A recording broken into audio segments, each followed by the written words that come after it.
Welcome to the Embracing You podcast with your host, Eric Pothen. We are all on our own unique journey to discovering ourselves. Each episode, I will help you navigate the journey within to reconnect with and discover the innate love you have for yourself. This podcast will cover topics from self-love to eating disorders and body image to mental health and to overall well-being. My goal is to help you honor and embrace yourself so you may live your most authentic life. Let's dive in.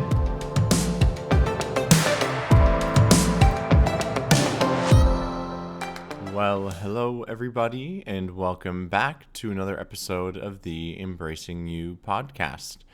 I hope that you all have been well since we have last had the chance to share this space with one another, and I hope that you have been finding the time to continue to listen to your heart and to honor that voice that lies within.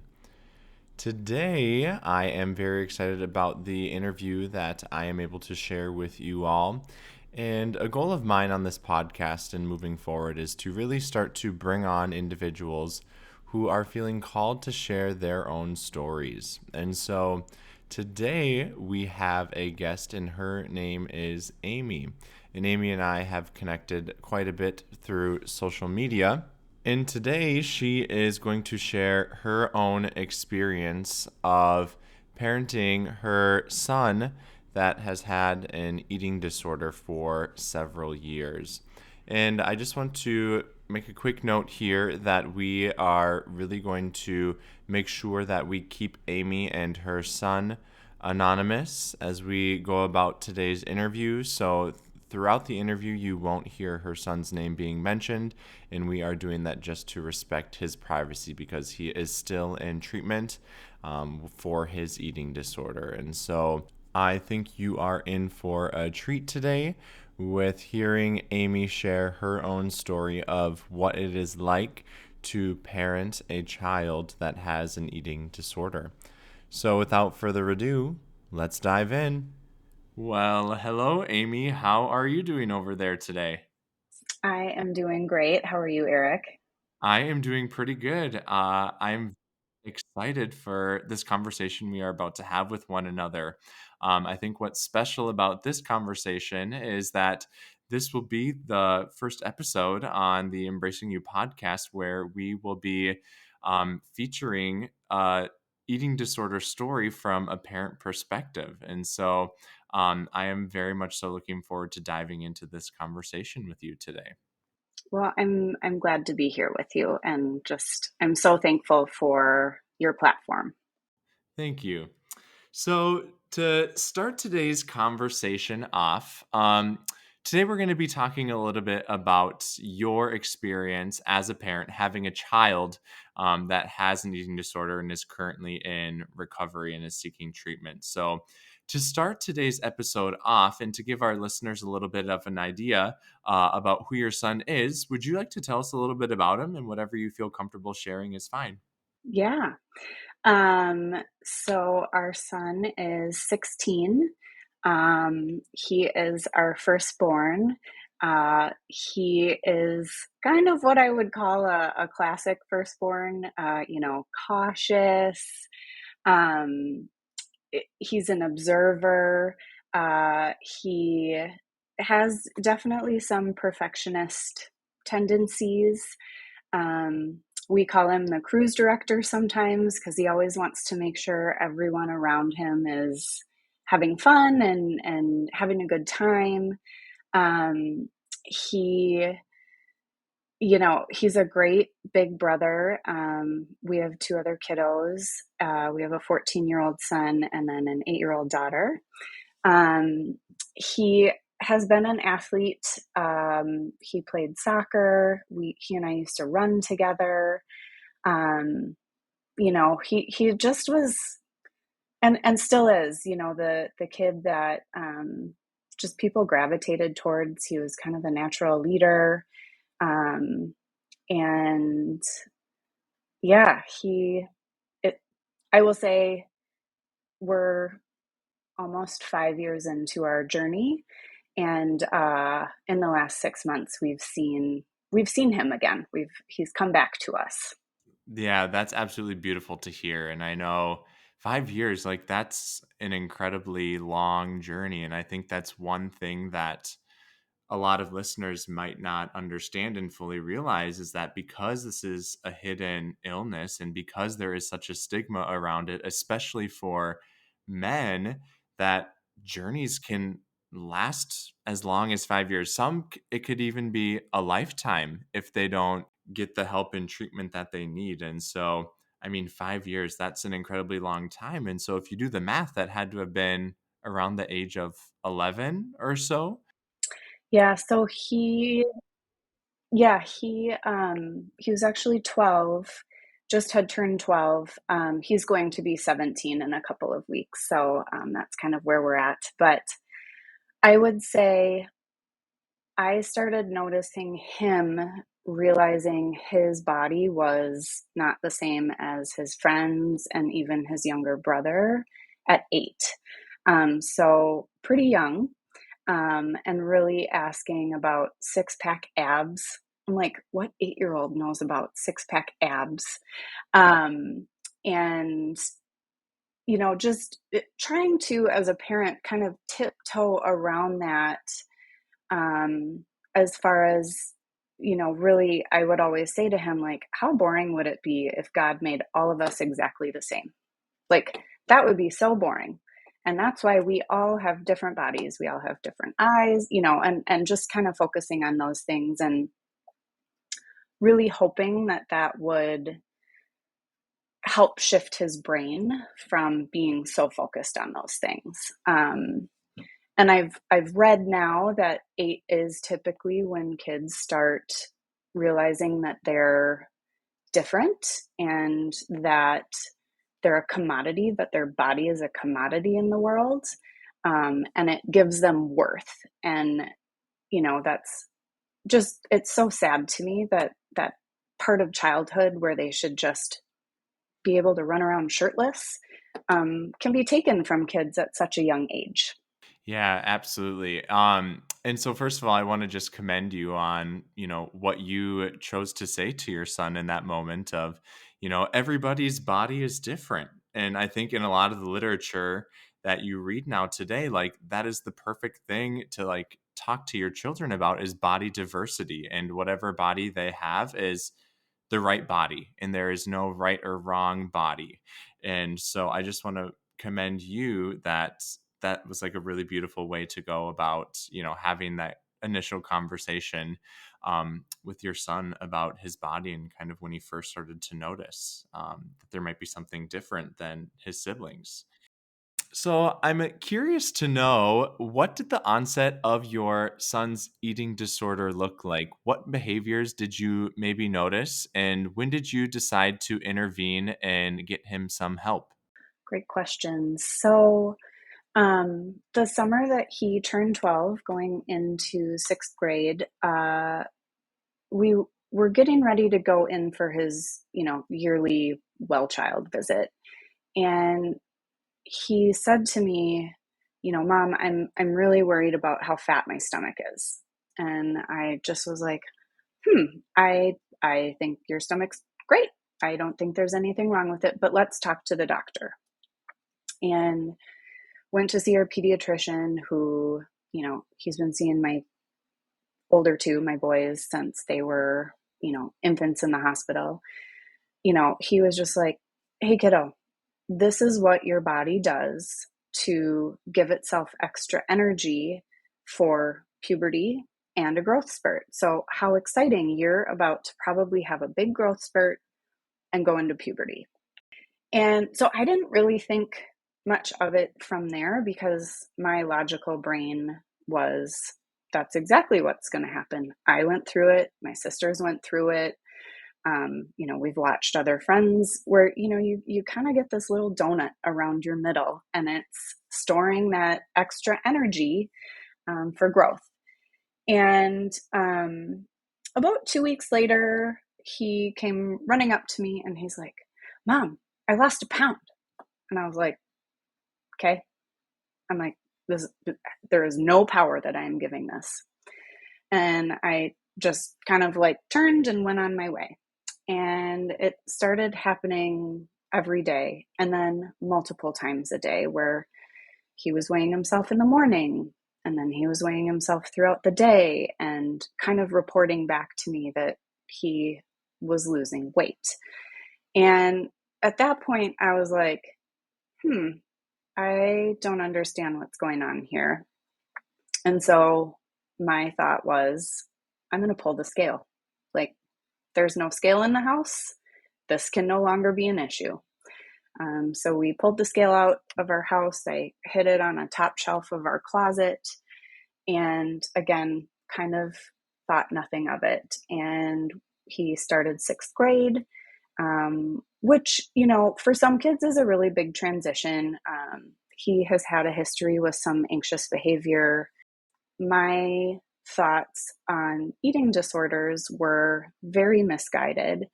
And I thought they were a choice people made for themselves. And so it was not even something in the front of my brain or the back of my brain that my son might be headed in that trajectory. He then, I think it was the end of September, they go on a 1 week retreat with all the sixth graders in his school. And I picked him up that Friday. The bus came back and he was different. And we had friends over for dinner that night, and he excused himself from the table and went to his room. And about a half hour later, I went to check on him, and he was drenched in sweat doing burpees in his bedroom.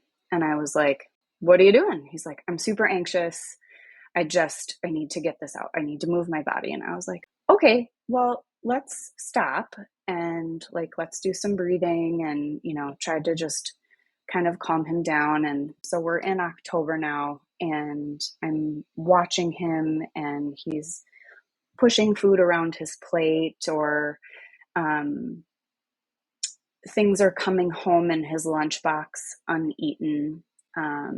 And I can tell that he's not being truthful with me when I'm asking questions or my husband's asking questions. And probably about 2.5 weeks later, I happened to walk into his bedroom while he was changing, and my heart stopped because I could see every rib.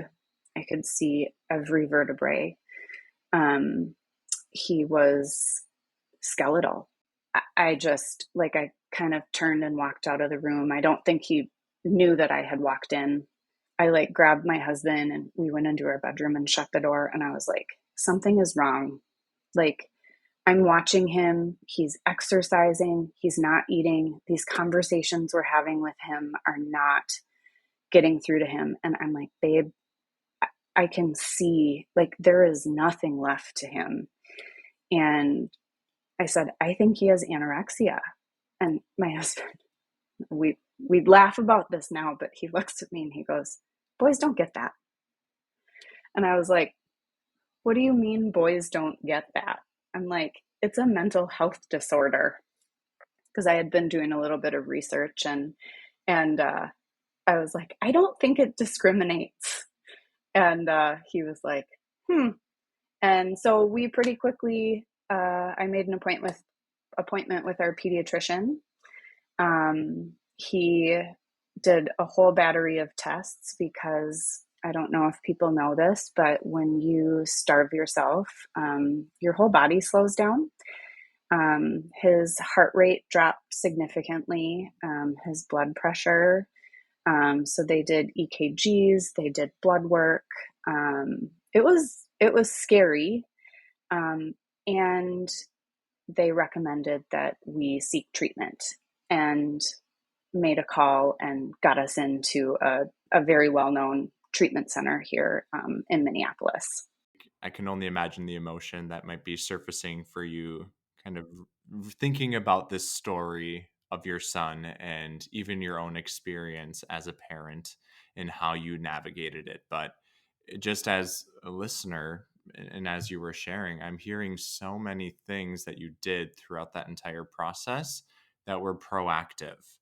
That's incredible parenting right there. And so I just wanted to put that back to you as well, is that you did so many proactive things in this entire process, and it your son is so lucky. Like, I already know, based on this conversation we've been having so far, that you and your husband are incredible parents, and you care so much about your children.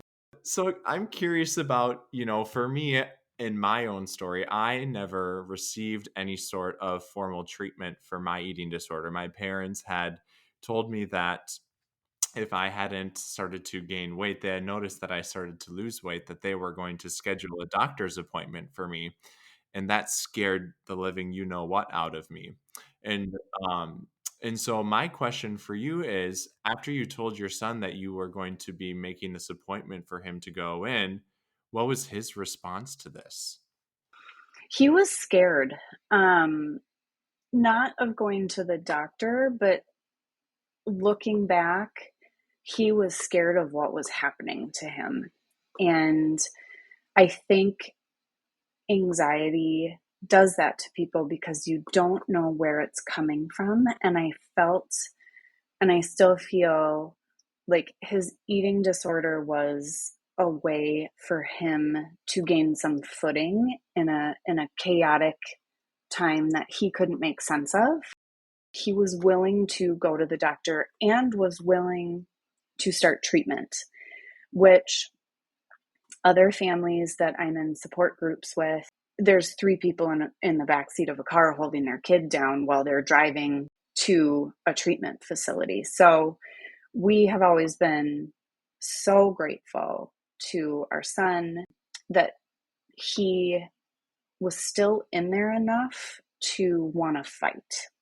Yeah, I think you really hit the nail on the head here when you were talking about, his eating disorder was a way for him to find control in this very chaotic time in life. And I think that's a common thread amongst a lot of people who struggle with an eating disorder, is that perfectionism is like a key word you hear in this space. And you had said that towards the beginning of our conversation together. And that's something that I've struggled with as well for a majority of my life. But when I had my eating disorder, me being able to control what I ate, what I was able to do with exercise to manipulate my body the way that I wanted it to look, that is what gave me that sense of control. And when I look back, it's a total false sense of control, right? Because it's tricking your body and your brain. And you hit the nail on the head too, with a lot of people don't know that eating disorders are a mental health disorder, and they often co-occur with another mental health disorder like anxiety or depression or OCD. And so it just makes sense when I hear you talk about this, connection that you're seeing almost between his anxiety and where the eating disorder kind of go hand in hand.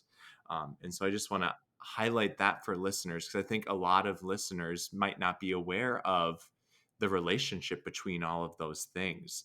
But once you're in that space, it makes complete sense, right? It's like the missing piece of the puzzle where you're like, oh, okay, he has anxiety. Things are a little bit rough and chaotic at this point in time in his life. He is using his eating disorder and those behaviors to help him find control. And you're like, okay, well, that makes sense. Let's try to give him other tools to help him navigate that sense of chaos and anxiety instead of resorting to those eating disorder behaviors, right? Correct. Yep. Yeah. And so at this point in time, how old was your son when you first went back to the doctor then? So he was 12, and we started treatment. And so we made the decision to do outpatient care at this facility. And we just made it work. You know, it was the dietitian one day and the therapist the next day and the medical doctor. And every week it was kind of the threat of hospitalization for him, which helped him take that next bite when we were struggling at home. We were going to focus on feeding him. And it sounds really easy, and it is horrific. And we slowly just started increasing his calories by 300 to 500 calories every couple of days until we started seeing consistent gain. 10 pounds later, it was like a light bulb came back on and we could see our kid a little bit in there. When you start refeeding a kid, they become hypermetabolic. So their metabolism slows way down when they are starving. And when the food is reintroduced, it goes bonkers. No, I think you did a really nice job highlighting that, I think scientifically it makes sense from like a medical standpoint when we're talking about needing someone who is extremely underweight to gain weight to focus on caloric intake, right? Like scientifically that makes sense because yes, that number has to be a part of the picture, I think, when we're talking about restoring weight. I know in our conversations that we've had with one another is that he is currently back in an outpatient program. Um, would you mind just talking a little bit about, in between that time and now and what that process is looking like for you and your family? Yeah, started seventh grade. He was seeing a therapist and kind of starting to work on anxiety. We decided to try some medication for his anxiety as well, which was definitely a game changer for him in the sense that, on a scale of 1 to 10, he was at a 12, and we just needed to get him back down to like an 8 on the anxiety scale. And so he was actually able to talk a little bit more and kind of tell us what was going on. Someone recommended the book Life Without Ed. Jenny Schaefer is the author. And she talks about this separating her from her eating disorder and doing an exercise where literally 2 chairs were in the room and she had to sit in different chairs based on what thoughts were coming up as they were talking. And we really started focusing on that with our son and helping him separate his thoughts, because he for so long thought that those thoughts were his thoughts, and really pulling the two of them apart, which also helped us fight the eating disorder, because you no longer feel like you're fighting your kid. Because my kid doesn't lie, and my kid is kind and doesn't swear, but the eating disorder knows a lot of really bad words and likes to direct them at me. Him to 8th grade, and at that time we got the okay from our pediatrician because he was almost back to his growth chart numbers. So he has always been 85th to 90th percentile for height and weight. And we were really close to that. And our pediatrician said, I think letting him do some sort of exercise would be really great. You guys are moving school districts. It would be a good way for him to start meeting people.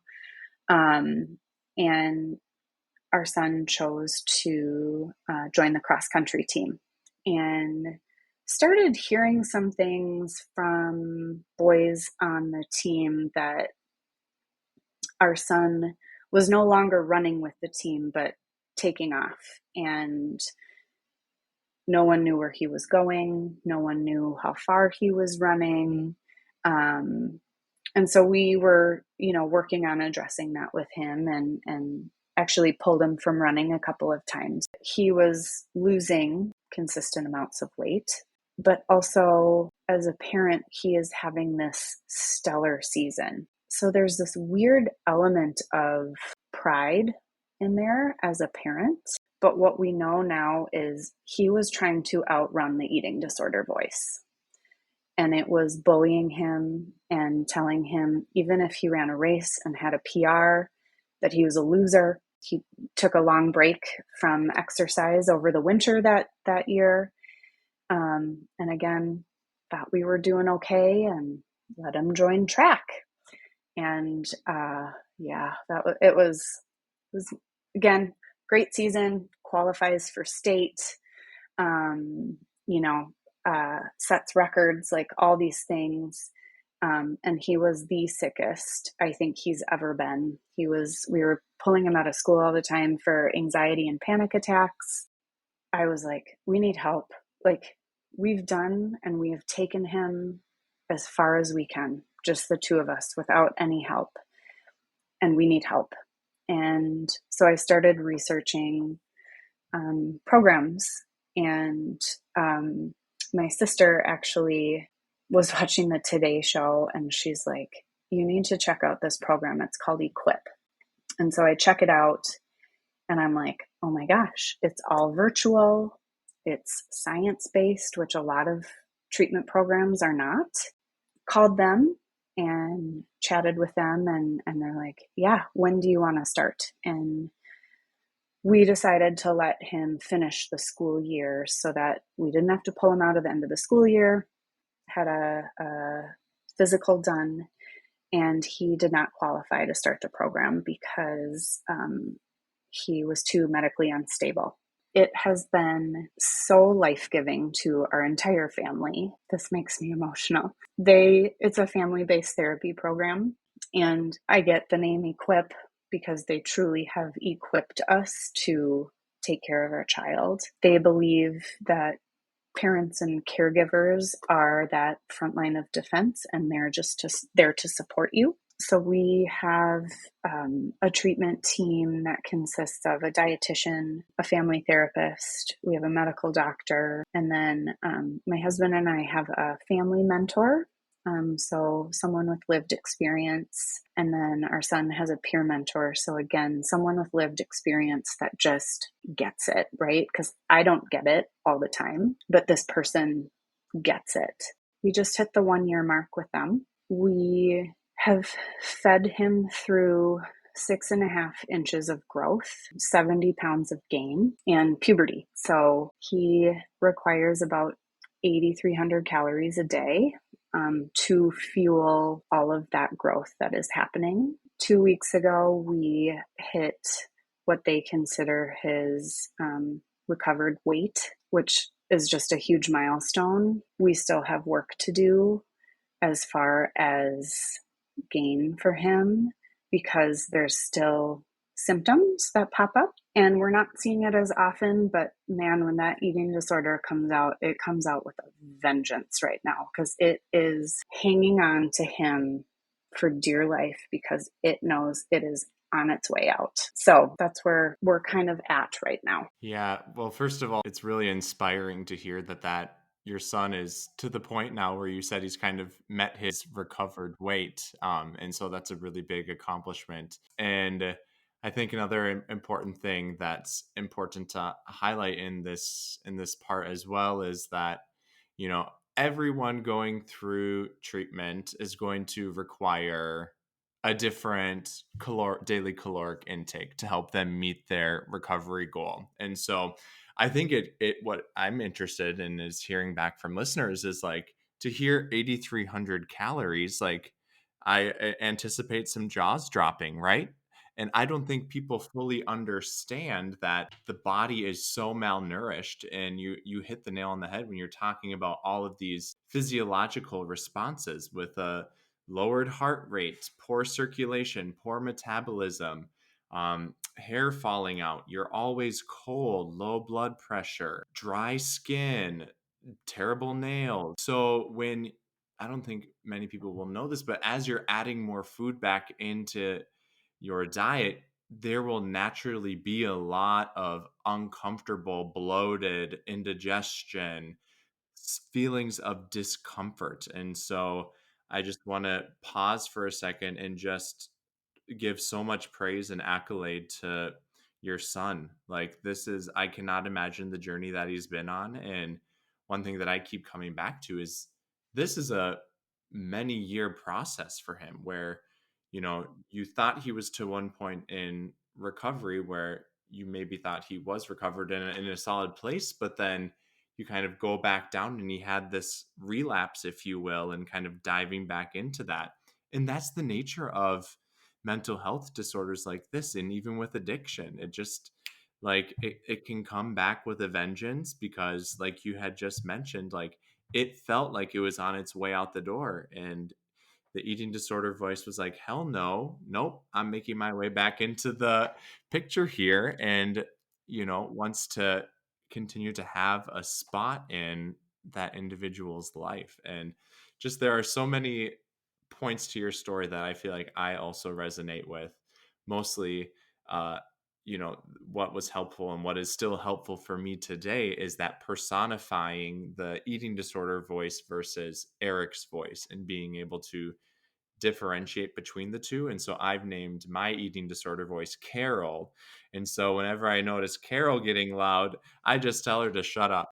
But it's so powerful when you can separate. You are not your eating disorder. You are still your own entity and human being and person and soul living inside of this body. And your eating disorder is trying to convince you that you are your eating disorder. So, I have a couple more questions here before we end our time here together. But what if we were to think about this entire process for you as a parent and kind of walking alongside your son as he's kind of worked with his eating disorder and is in this phase of recovery? What are some things that you've learned in this entire process? Personally, we really talk, my husband and I, a lot about we had to circle the wagons. So anything that was not immediately necessary for our little family of five, um, we didn't care about anymore. I guess I'm kind of getting more onto the advice side. We started a Caring Bridge site pretty early on because it was too traumatic for us to repeat what was going on to our community that had come alongside of us. I'm grateful for the journey because it showed us the people that are here for us. So yeah, kind of finding those helpers, offload what you can. One thing that I read pretty early on, it's called Anorexia and Other Eating Disorders. Our son talked in code sometimes to us so that he wouldn't get in trouble with the eating disorder. So it could be, gosh, I sure hope ice cream isn't part of my meal plan tomorrow. He was wanting ice cream. Saying it that way, he didn't get punished, right? I was the bad guy. So, like looking for those clues and also showing up and fighting for your kid, even when it's really, really hard and you think they could care less if you died the next day. They are so beaten down. They are looking for us as parents, as caretakers, to step in and do the work for them when they can't. And saying, I understand how you're feeling, and you're going to finish your food. My son has told me that he's still angry with me for the year that I couldn't show up because of my own mental health issues, which I didn't tell him about at the time because it just felt like one more thing that he did not have to have a burden. And he's still very angry that I wasn't there and didn't show up. And I'm working on repairing that with him. I will say he's very loving towards me now, and I am the one that pokes the bear all the time now. I'm constantly poking at his eating disorder because I can handle it now. But that's something that, I'm working on with my therapist now is how do I reconcile that with him? Because he needed me and I couldn't do it. I couldn't do it at the time. And I feel terrible about that. But also, I was no good to anyone in my house in the state that I was in. And then self-care, I think. And that feels like a lot sometimes. For me, it was sometimes just taking a shower. was my self care. I mean, and crying like after a meal, taking a hot shower and just sobbing about how horrible it was at the time. So self care, I think sometimes we think of like spa days and those types of things, but it can be really anything that just gives your brain some downtime. We really, have come together as a family and are very resilient now, and still really just don't care about all the other stuff in the world. So I think those are some of the things that we've learned on this journey.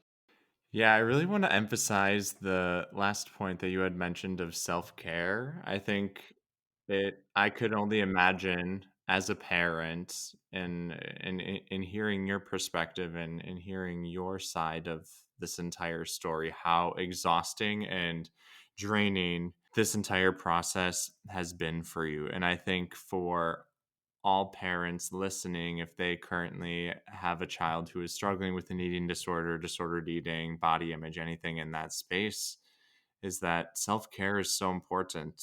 And I think you had mentioned that you realized that you couldn't do the work for your son, and you can't do the work for your son because it's his body, it's his eating disorder voice that he only knows what it's saying, how it operates. And I think there's a sense of humility there where you're kind of recognizing that I can't do it all, and that's okay. I think that in and of itself right there can be such a beautiful learning opportunity for any parent, I think, because of course all parents want the best for their child, right? Especially if they are going through something as intense as a multi-year eating disorder, and and to have the journey that your son has had. But I just think that that had to have been really hard to accept, that, you couldn't do the work and that you can help and you can walk alongside, but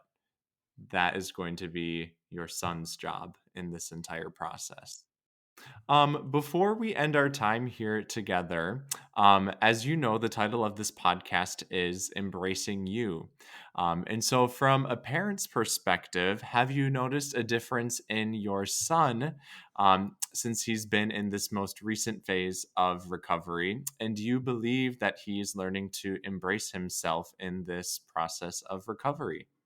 Oh, God, that is a great question. I think it depends on the day and sometimes the hour. We see our son again. I think I've said that a couple of times, and if you're in it, you know what I'm talking about. He has his first job this year, so embracing him being out in the world and that pride that he gets from going to work every day um, is really great to see. We're not quite there with embracing physically what his body looks like. Um, we know that's going to come with time, but we see glimmers of it. Just the other day, his eating disorder was yelling at me about how he looked. And then 2 hours later, he had his shirt off at the beach. And I was like, okay.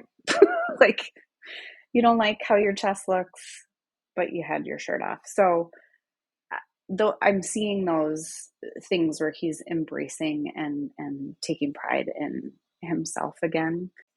I would just say, and I know this wasn't part of your question, but at this point, I wish that I could be a resource for other parents, but we are still in it.